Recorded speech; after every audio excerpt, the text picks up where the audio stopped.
Shalom, salam sejahtera. Renungan malam Sehiman kembali hadir dengan judul Apa yang kita tonton.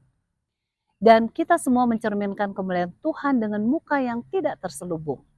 Dan karena kemuliaan itu datangnya dari Tuhan yang adalah roh, maka kita diubah menjadi serupa dengan gambarnya dalam kemuliaan yang semakin besar. 2 Korintus 3 ayat 18. Dalam zaman pasca modern ini, kita mempunyai banyak tontonan. Apakah yang kita akan tonton? Kitab suci membentangkan prinsip yang akan membantu orang-orang Kristen memilih tontonan yang baik. Sebab semua yang ada di dalam dunia, yaitu keinginan daging dan keinginan mata serta keangkuhan hidup, bukanlah berasal dari Bapa, melainkan dari dunia. Dan dunia ini sedang lenyap dengan keinginannya.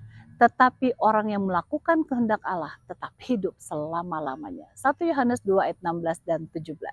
Sebab itu sangat penting bagi kita dalam memilih film, televisi, radio, dan video yang ditonton.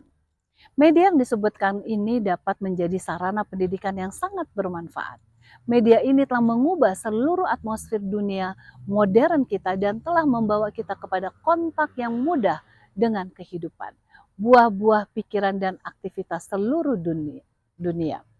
Orang Kristen akan mengingat bahwa televisi dan video mendatangkan dampak yang lebih besar atas kehidupan secara individual ketimbang kegiatan tunggal lainnya.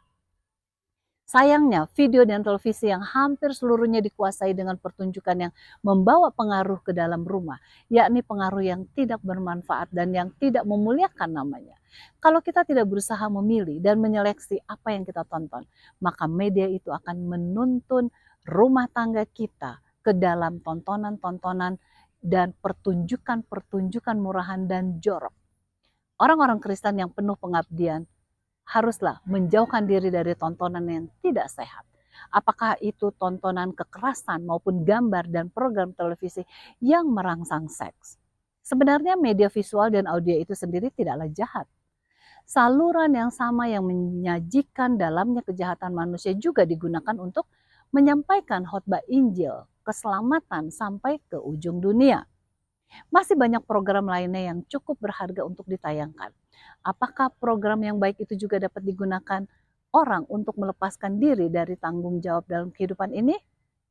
Orang Kristen bukan hanya ingin menegakkan prinsip yang menentukan apakah yang akan ditonton, tetapi juga menetapkan batas waktu mereka untuk menonton. Agar pertumbuhan rohani, hubungan sosial, dan tanggung jawab hidup kita tidak diabaikan. Kalau kita tidak memiliki kuasa untuk mengendalikan media yang ada pada kita, maka adalah lebih baik kita tidak memilikinya, benda yang menguasai hidup kita, serta mencemarkan pikiran atau menghabiskan sebagian besar waktu kita.